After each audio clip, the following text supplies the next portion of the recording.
Welcome to tutor Subroto. मैं Subroto sir तुम्हें सिखा रहा हूँ क्वाड्रेटिक इक्वेशंस और इस वीडियो में तुम्हारे लिए रहेगा एक्सरसाइज 4D का क्वेश्चन नंबर 16, 17 एंड 18 का सॉल्यूशन। तीनों ही क्वेश्चन बिल्कुल डिफरेंट है, इसलिए मैं अलग अलग प्रोसेस से तुम्हें समझाने वाला हूँ। पूरा वीडियो को देखना, तीनों मैथ बहुत इजी तरीके से तुम्हें समझ में आ जाएगा। तो चलो स्टार्ट करते हैं। पहला question, question number 16।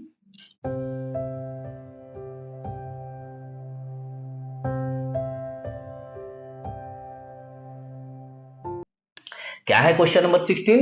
The sum of the squares of two consecutive multiples of 7 is 1 to 25। तो फाइंड द मल्टीपल। 7 का मल्टीपल्स बोला है, मतलब अगर मान लो 7 का पहला मल्टीपल 7 1 just 7 हुआ, दूसरा मल्टीपल क्या होगा 7 2 जा 14, तीसरा मल्टीपल क्या होगा 7 3 जा 21। यानी कि अगर हम लोग हर मल्टीपल का डिफरेंस देखें तो 7 का ही डिफरेंस होगा, क्योंकि ये 7 का टेबल है। पहला 7 आया, दूसरा 14 आया, तीसरा 21 आया, चौथा 28 आएगा, पांचवा 35 आएगा। यानी 7 7 7 7 उसमें बढ़ता रहेगा। यानी हम नंबर्स को कैसे मानेंगे? तो लेट द फर्स्ट नंबर को हम मान लेंगे number is equal to x. तो सेकेंड नंबर क्या होगा अपना? तो second number is equal to हो जाएगा 7 प्लस एक्स या एक्स प्लस 7। उसमें 7 इंक्रीज होता जाएगा। तो दोनों नंबर जब मुझे मिल गया है तो हम अकॉर्डिंग टू क्वेश्चन अगर इसको देखें, सम ऑफ द स्क्वायर्स ऑफ लिखा हुआ है, यानी कि दोनों का स्क्वायर होगा। यानी x square plus x plus 7 जो नंबर है उसका भी होल स्क्वायर होगा। तो रिजल्ट आएगा 1225। अब इसको हम लोग सॉल्व करके देख लेते हैं। तो एक्स स्क्वायर प्लस इसको ए प्लस बी का होल स्क्वायर में तोड़ेंगे तो a square plus 2ab plus b square is equal to 1225। यानी कि यहाँ पे आ जाएगा 2x square plus 14x plus 49। इसको हम लोग लेफ्ट हैंड साइड में लेके आएंगे तो -1225 हो जाएगा इक्वल टू 0। यानी कि यहां से अगर ध्यान दे 2x स्क्वायर प्लस 14x, यहाँ पे माइनस, रिजल्ट कितना आएगा 6 4 1 5 7 12 1 1 11 76 इक्वल टू 0। यहाँ अगर ध्यान से देखो 2 कॉमन चला जाएगा तो x square plus 7x minus यहाँ कितना बचेगा 5 2 से डिवाइड कर देते हैं, 5 2 जा 10, 8 2 जा 16, 8 2 जा 16, 588 इक्वल टू 0।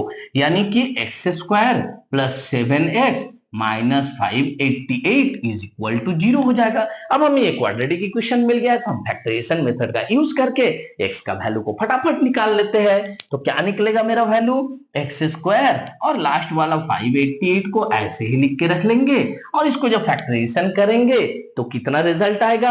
अगर तुम्हें नहीं पता है फैक्टराइजेशन मेथड का यूज कैसे किया जाता है क्वाड्रेटिक इक्वेशन में, तो जाओ मेरे प्लेलिस्ट पर क्वाड्रेटिक इक्वेशन नामक फोल्डर को सर्च करो और वहां एक्सरसाइज 4A 4B 4C को मैंने बहुत डिटेल्स में समझाया हुआ है और बहुत अच्छी तरीके से यूज किया है हमने फैक्टराइजेशन मेथड का क्वाड्रेटिक इक्वेशन को सॉल्व करने में। तो वो वीडियो पहले देख लो, फिर इसको समझ जाओगे। तो चलो हम यहाँ पे डायरेक्ट सॉल्व कर लेते हैं। तो इसका रिजल्ट आएगा प्लस 28x माइनस 21x, यानी कि x कॉमन लेंगे तो बचेगा x प्लस 28 माइनस 21 कॉमन लेंगे तो x प्लस 28। दोनों ही ब्रैकेट में सेम चीज आया है तो उसको हम एक जगह कॉमन ले लेते हैं और बाकी जो शेष चीज बचता है उसको दूसरे ब्रैकेट में डाल देते हैं। अब एक एक करके सॉल्व करते हैं। x plus 28 is equal to 0, तो therefore x is equal to minus 28। Again अगर हम सॉल्व करेंगे अगेन दूसरे ब्रैकेट वाले को, यानी x minus 21 is equal to 0, तो therefore x is equal to आ जाएगा 21। यहाँ पे हम क्या करेंगे, यहाँ पे हम एक बार x का वैल्यू को 21 लेंगे और हम निकालेंगे सेकेंड नंबर, यानी कि when x is equal to 21 then first number is equal to कितना निकलेगा तुम्हारा? तो first number is equal to 21 plus 7 यानी कि 28 निकलेगा, सॉरी 21 निकलेगा।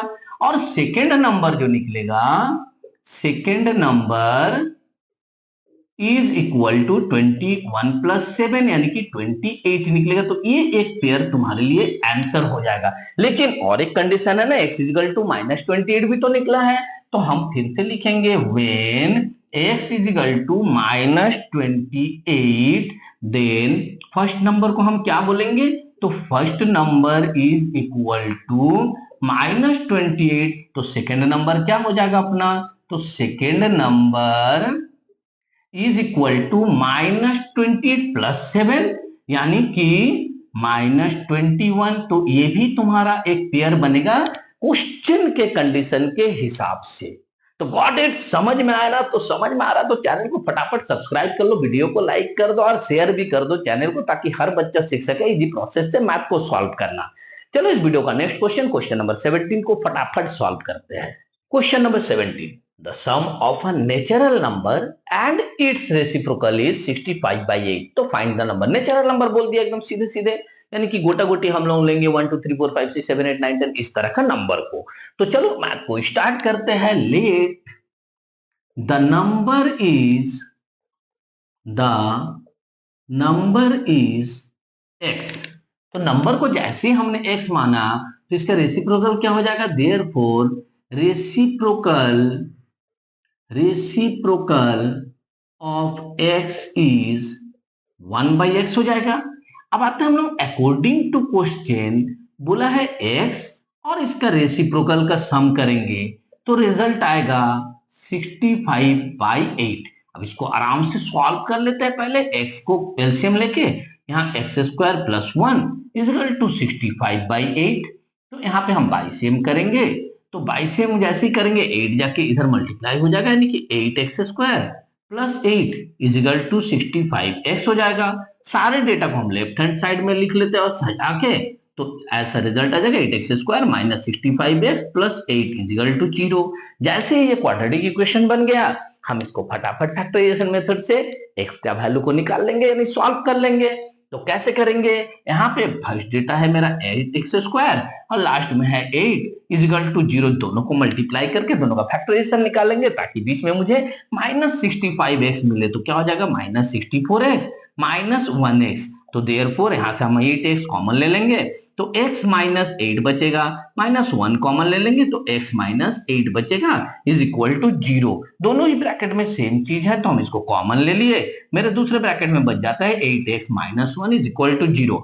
एक एक ब्रैकेट को सॉल्व कर लेते हैं, तो x - 8 इज इक्वल टू 0, तो therefore x is equal to 8 निकला। एंड दूसरा ब्रैकेट को भी तो सॉल्व करेंगे ना, तो अगेन हम लिखेंगे 8x - 1 is equal to 0, therefore 8x is equal to 1 and x is equal to 1/8। लेकिन इसको हम नहीं ले सकते, बिकॉज ये जो है नेचुरल नंबर नहीं आ रहा है, यानी कि हम 1/8 को फ्रैक्शन या डेसिमल के रूप में है, तो उसको कंसीडर फिलहाल नहीं करेंगे। तो क्या करेंगे हम लोग, इसको लिख देंगे इम्पॉसिबल। तो हमारा रिजल्ट क्या आ जाएगा, देयरफॉर द नंबर इज क्या निकला था, 8। ये मेरा आंसर। गॉट इट, कितना छोटा सा मैथ था, कितना अच्छा सा मैथ था, और तुम्हें समझ में भी बहुत अच्छी तरह से आया है। तो वीडियो को लाइक कर दो, कमेंट में थम्स अप दे दो और चैनल को सब्सक्राइब कर लो अगर नहीं की हो अभी तक तो, क्योंकि मैं हर रोज तुम्हारे लिए ही तो मैथ अपलोड करके देता हूं, तुम्हें सिखाने के लिए ही। बेल आइकन को क्लिक करके रखो ताकि नोटिफिकेशन फटाफट मिल जाए। और चलो नेक्स्ट क्वेश्चन को सॉल्व करते हैं। इस वीडियो का आखिरी question, question number 18, divide 57 into 2 parts whose product is 680। एकदम सिंपल सा क्वेश्चन है। 57 को दो भाग में बांटना है। क्या करेंगे, पहला नंबर को x मान लेंगे, तो दूसरा ऑटोमेटिक 57 - x हो जाएगा। क्लियर, तो चलो वहीं से मैथ को स्टार्ट करेंगे कि let the first part is equal to x। तो सेकेंड पार्ट क्या हो जाएगा, दो पार्ट में ही तो बांटने बोला है, तो second part is equal to 57 - x। अब आते हैं अकॉर्डिंग टू क्वेश्चन, दोनों का प्रोडक्ट यानी कि मल्टीप्लाई करने पे तुमको रिजल्ट जो मिलेगा वो मिलना है 680। तो फिर अब एकदम आराम से ब्रैकेट से बाहर निकालेंगे इसको और सॉल्व करते चलेंगे। ऑटोमेटिक मेरे यहाँ पे बन जाएगा ना फैक्टराइजेशन मेथड के लिए तैयार क्वाड्रेटिक इक्वेशन। तो चलो वही प्रोसेस से मैथ को स्टार्ट करेंगे।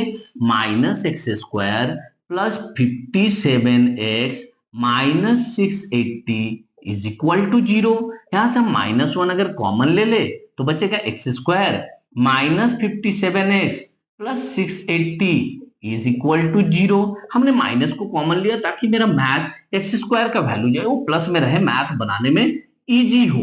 तो प्लस 680 इजिकल टू 0। अब हम इसको फैक्टराइजेशन मेथड का यूज करेंगे।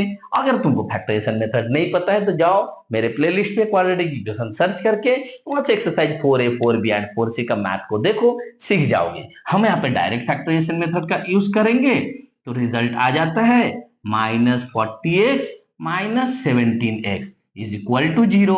यहां से हम x को कॉमन ले लेंगे तो बचेगा x माइनस 40, यहां माइनस 17 कॉमन ले लेंगे तो बचेगा x माइनस 40।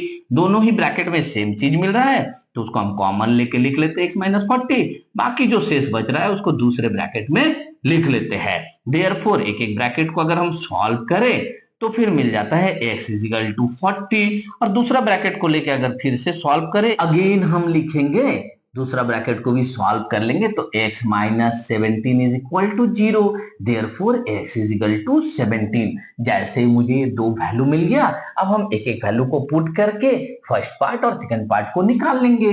हम लिखेंगे when x is equal to, पहला वैल्यू क्या आया था 40 आया था, तो when x is equal to 40 तो हम लिखेंगे therefore first part is equal to x माना था तो 40, second part is equal to क्या हो जाएगा, तो second part is equal to 57 minus x था यानी 40 था, यानी कि 17। ये तुम्हारा एक पेयर आंसर हो गया। लेकिन दूसरा भी तो x का वैल्यू निकला है ना, तो again x is equal to 17। उस समय मेरा फर्स्ट पार्ट क्या हो जाएगा, तो first part is equal to हो जाएगा 17 और second part is equal to क्या हो जाएगा, तो second part is equal to 57 minus 17 यानी कि 40। यानी कि जब फर्स्ट पार्ट 40 होगा सेकंड पार्ट 17, या फर्स्ट पार्ट 17 होगा तो सेकंड पार्ट 40। बट मैं तुम्हें ये क्यों सिखा रहा हूं, ताकि आगे चल के जब हम लोग को कॉम्प्लिकेटेड टाइप का क्वेश्चन मिले तो उसको समझने में कहीं से भी कुछ भी परेशानी ना हो। तो होप कि तुम्हें वीडियो से बहुत कुछ सीखने को मिल रहा है, चैनल को भी तुमको बेनिफिट मिल रहा है। ऐसा है तो वीडियो को लाइक करो, कमेंट में थम्स अप दो। कोई भी प्रॉब्लम कोई भी इशू है तो कमेंट सेक्शन में पूछो, मैं उसका जवाब तुमको जरूर दूंगा। चैनल को सब्सक्राइब कर लो, बेल आइकन को क्लिक करो, क्योंकि मैं हर रोज तुम्हारे लिए वीडियो अपलोड करके देता हूं और उसका नोटिफिकेशन तुम तक पहुंचना चाहिए। साथ ही चैनल को शेयर करो अपने फ्रेंड सर्किल और रिलेटिव्स के बीच, क्योंकि हर बच्चा को सीखना है इजी प्रोसेस से मैथ को खुद से बनाना। चलो मिलता है नेक्स्ट वीडियो में क्वेश्चन नंबर 19, 20 एंड 21 के सॉल्यूशन के साथ। तब तक खूब मन लगाकर पढ़ो, देश का नाम रोशन करो। जय हिंद, जय भारत।